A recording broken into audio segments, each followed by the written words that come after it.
जम्मू कश्मीर की सरकार ने 23 रहबर तालीम टीचरों को टर्मिनेट करने की सिफारिश की है। ये सिफारिश डायरेक्टर स्कूल एजुकेशन जम्मू ने की है। एक ऑर्डर उन्होंने इशू किया है, जिस ऑर्डर में उन्होंने ये कहा है कि ये 23 रहबर तालीम टीचर जो हैं, इन टीचरों को लेकर उन्होंने कहा कि जब हमने वेरिफिकेशन की, क्योंकि मामला असल में ये हुआ था कि इन रहबर तालीम टीचर्स की रेगुलराइजेशन करनी थी, उसी रेगुलराइजेशन को लेकर जब एक कमेटी बनाई गई तो कमेटी मेंबर्स ने 7 फरवरी 2023 को एक मीटिंग की। उसमें उनको ये पता चला कि 23 रहबर तालीम टीचर ऐसे हैं जो जम्मू संभाग के अलग अलग जिलों के हैं। उनके पास जो क्वालिफिकेशन सर्टिफिकेट्स हैं, यानी 12वीं जो उन्होंने की है या 10वीं जो उन्होंने की है, वो उन बोर्ड से की है जिन बोर्डों को जो बोर्ड रिकॉग्नाइज्ड नहीं हैं, ये कहा गया उन्होंने। और उन्होंने ये भी कहा कि जिन बोर्डों को Jammu Kashmir board of school education ने इक्विवेलेंस नहीं दिया है, कि यानी अगर आप इस बोर्ड से 12वीं करते हैं तो वो की हुई 12th या वो की हुई 12वीं Jammu Kashmir board of school education के बराबर नहीं होगी, ये कहा गया है। और साथ में ये भी कहा गया है कि सिर्फ इतना ही नहीं, बल्कि एक चिट्ठी जो है वो डायरेक्टर स्कूल एजुकेशन जम्मू को मिली, जिस चिट्ठी में जो council of boards of school education of India है, कि यानी जितने भी बोर्ड पूरे भारतवर्ष में हैं, उन तमाम बोर्ड्स की काउंसिल है, उस काउंसिल को भी एक चिट्ठी लिखी गई और उससे पूछा गया कि ये जो हमारे पास क्वालिफिकेशन सर्टिफिकेट्स आई हैं, जिन बोर्ड से इन लोगों ने ये इम्तिहान पास किए हैं, क्या आप इन्हें रिकॉग्नाइज करते हैं? तो उन्होंने कहा कि जी हम इनको रिकॉग्नाइज नहीं करते हैं। जब उन्होंने रिकॉग्नाइज करने से डायरेक्टर स्कूल एजुकेशन जम्मू ने 23 रहबर तालीम टीचरों को इमीडिएटली टर्मिनेट किया जाए, उसकी सिफारिश कर दी है। और यह भी कहा गया है कि ये जो 23 रहबर तालीम टीचर हैं, इनके लिए स्कूल एजुकेशन विभाग को कह दिया गया है कि इन्हें फौरन डिसएंगेज किया जाए। अब इसमें मेरे पास नाम भी है, नाम तो मैं नहीं पढ़ूंगा, लेकिन नाम पढ़ने की जगह मैं आपको बताऊंगा कि मड जोन जम्मू से एमपीएस गुज्जर बस्ती लालियाल में एक रहबर तालीम टीचर हैं। इन्होंने all India board of secondary education Jammu Delhi, वहां से इन्होंने जो है क्वालिफाई किया है अपना इम्तिहान। फिर एक भारतीय शिक्षा परिषद है यूपी की, वहां से एक हजरत हैं मोहम्मद, मैं नाम नहीं लूंगा, चसाना रियासी के रहने वाले हैं। इन्होंने भारतीय शिक्षा परिषद यूपी से पास किया है। इसी तरीके से कई लोगों ने भी इसी भारतीय शिक्षा परिषद यूपी से पास किया। फिर कोटरंका रजौरी के हैं, उन्होंने भी यहीं से। ख्वास रजौरी के हैं, उन्होंने भी यहीं से। एक और शख्स हैं ख्वास रजौरी के, उन्होंने भी यहीं से। ये ख्वास रजौरी के जितने भी लोग हैं, इन्होंने पढ़ाई जो है भारतीय शिक्षा परिषद उत्तर प्रदेश में की है। ये सब ख्वास रजौरी के जितने भी हैं, ये इन सब ने भारतीय शिक्षा परिषद, और उसके बाद कोटरंका रजौरी भारतीय शिक्षा परिषद, कोटरंका रजौरी भारतीय शिक्षा परिषद। और गुंदना डोडा के भी एक शख्स हैं, board of higher secondary education Delhi से उन्होंने इम्तिहान पास किया है।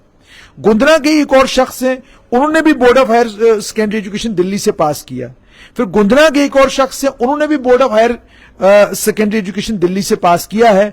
एक और गुंदना के शख्स हैं, इन्होंने भी बोर्ड ऑफ सेकेंडरी एजुकेशन मध्य भारत ग्वालियर से इम्तिहान पास किया है।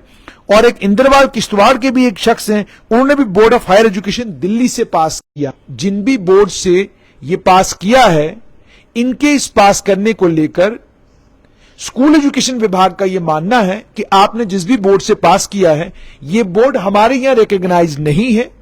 चूंकि ये रिकॉग्नाइज नहीं है, तो इसलिए हम आपकी क्वालिफिकेशन को रहबर तालीम के स्कीम के तहत टीचर लगने के लिए एलिजिबल नहीं मानते।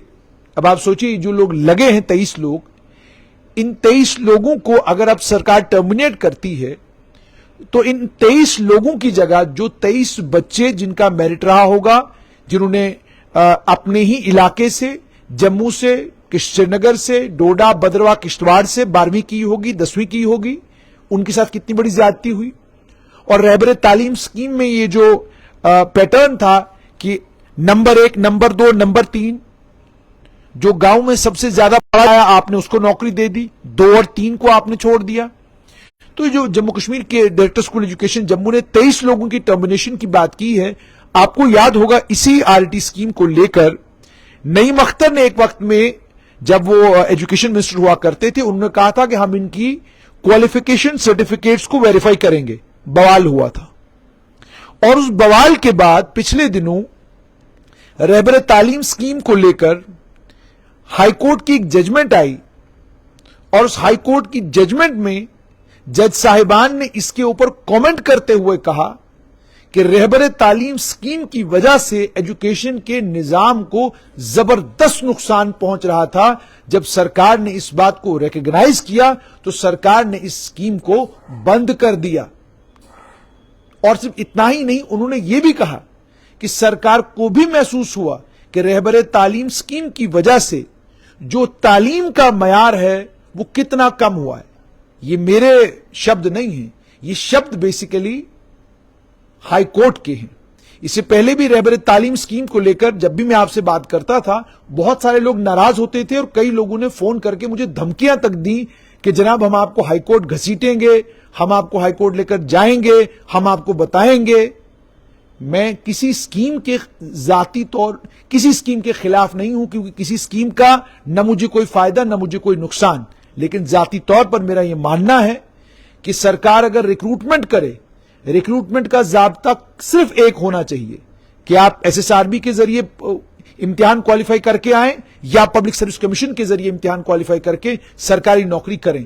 ایک ہی اسٹیٹ میں تین چار ضابطے نہیں ہونے چاہیے کہ کچھ لوگوں کو آپ نے کانٹریکچوئل لگا دیا, کچھ لوگوں کو آپ نے رہبر تعلیم اسکیم کے تحت انگیج کیا, کچھ اور لوگوں کو آپ نے کسی اور کرائیٹیریا کے تحت انگیج کیا. اس کے بعد جہاں تک کنٹریبیوشن کا تعلق ہے, کنٹریبیوشن کی جہاں تک بات ہے, جس بھی آدمی کو سرکاری ملازمت ملتی ہے اس کے پاس کنٹریبیوٹ کرنے کے علاوہ چارہ کوئی نہیں ہے. آپ کسی اسکول میں اگر ادھیاپک لگے ہیں تو آپ احسان نہیں کر رہے ہیں اسکول کے اوپر ادھیاپک لگ کر, آپ مفت وہاں نہیں پڑھا رہے ہیں, آپ تنخواہ لیتے ہیں اور اس تنخواہ کے عوض میں پڑھاتے ہیں. اور اس کے بعد دوسری ایک کہانی یہ سنائی جاتی ہے کہ جناب ہم 7 سال تک انتظار کرتے ہیں ریگولرائز ہونے کا. آپ 7 سال کے بعد جانتے ہیں کہ آپ ریگولرائز ہوں گے اور ریگولرائز ہونے کے بینیفٹس آپ کو کتنے ملیں گے. جس جموں کشمیر میں لوگ پی ایچ ای وبھاگ میں ڈیلی ویجر لگتے ہیں اور ان کے گھر کے لوگ 7 سال تک اس ڈیلی ویجر کے پرمننٹ ہونے کا انتظار کرتے ہیں, اور اس ڈیلی ویجر کی تنخواہ 6,000 سے لے کر 9,000 روپیہ فی مہینہ, تنخواہ تو ہوتی نہیں, وہ تو ویجز ملتی ہیں اس کو, وہ ویج جو اس کو ملتا ہے, وہ مزدوری جو اس کو ملتی ہے, وہ ایک مہینے کی مزدوری 6,000 9,000 کے لیے جہاں لوگ 7 سال نہیں, آج آپ ڈیلی ویجروں سے بات کریے 25 سال ڈیلی ویجروں کو ہو گئے انتظار کرتے ہوئے کہ ہمیں کب ریگولرائز کیا جائے گا. تو جہاں لوگوں کی مانسکتا یہ ہو کہ سرکاری ملازمت کے علاوہ اور کچھ بھی نہیں, سرکاری ملازمت کسی بھی طریقے سے مل جائے, وہاں ظاہر سی بات ہے کورٹ کو پھر اس طرح کی باتیں اپنی ججمنٹ میں کہنی پڑتی ہیں. تو آج بہرحال سرکار نے ان 23 لوگوں کو ٹرمینیٹ کرنے کی سفارش ڈائریکٹر اسکول ایجوکیشن جموں نے کی ہے. ان 23 لوگوں کے پاس ادھیکار ہے, حق ہے کہ یہ اس ٹرمینیشن آرڈر کو کورٹ میں چیلنج کر سکتے ہیں, اور اگر ان کے پاس ڈاکومنٹس ہیں, ایویڈنس ہیں, اور جو انہوں نے کلیم کیا ہے کہ یہ کوالیفیکیشن انہوں نے ان بورڈوں سے حاصل کی ہے, ان بورڈ سامنے رکھیں گے, اور اگر کورٹ کنونس ہوگی تو ان سب کو بحال کر دیا جائے گا. لیکن اگر کورٹ ان سے کنونس نہیں ہوتی اور کورٹ کو بھی لگتا ہے کہ جو کوالیفیکیشن انہوں نے جن بورڈوں سے حاصل کی ہے وہ ریکگنائز نہیں ہے, تو سوچئے 23 سکول ہیں, جن 23 سکولوں میں اب آپ کو 23 نئے RET لگانے ہوں گے, جبکہ یہ اسکیم بند کر دی گئی ہے.